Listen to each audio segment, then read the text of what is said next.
আমার বাবা থেকে আপনি নবীকে এত পরিমাণ মায়া করে। তালহা মারা যাওয়ার আগ মুহূর্তে বলে, বাবা যদি আমার মৃত্যুটা দিনের বেলা হয় তাহলে আমার মায়ার নবীকে সংবাদ দিবা, আর যদি রাত্রিবেলা আমার মৃত্যুটা হয় তাহলে আমার মায়ার নবীকে সংবাদ দিবা না, কারণ আমার এই সংবাদটা শোনা মাত্র আমার নবী আর বসে থাকতে পারবে না, আমার জানাজায় অংশগ্রহণ করার জন্য অতি তাড়াতাড়ি চলে আসবেন। আর রাত্রিবেলা যদি চলে আসেন, নবীর বাড়ি থেকে আমার বাড়ি পর্যন্ত মধ্যখানে দুশমনদের বাড়ি, যদি দুশমনরা আমার নবীকে খাবে, আমার নবীকে হত্যা করে ফেলে, তাহলে হাসরে আমি আল্লাহ তাআলার কাছে কিভাবে মুখ দেখাবো?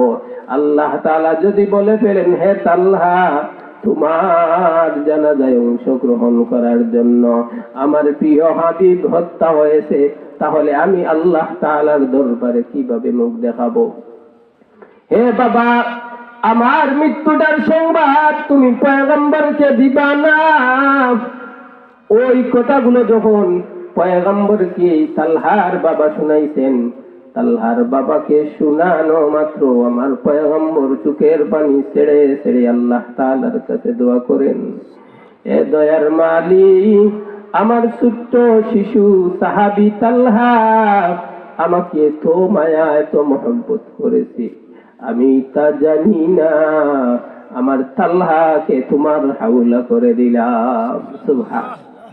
তাহলে সাহাবায়ে কেরাম, ছোট্ট সাহাবী বলেন, বড় সাহাবী বলেন, সবাই আমার নবীকে মহব্বত করেছেন, মহব্বতের নজির দেখিয়ে দিয়েছেন।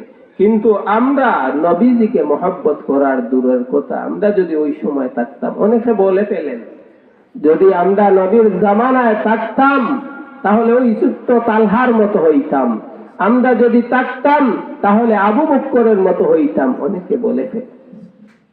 ওই সময় তুমি আবু বকরের মতো হইবা, এমনও তো হইতে পারে আবু জাহেলও হইতে পারে, ঠিক না?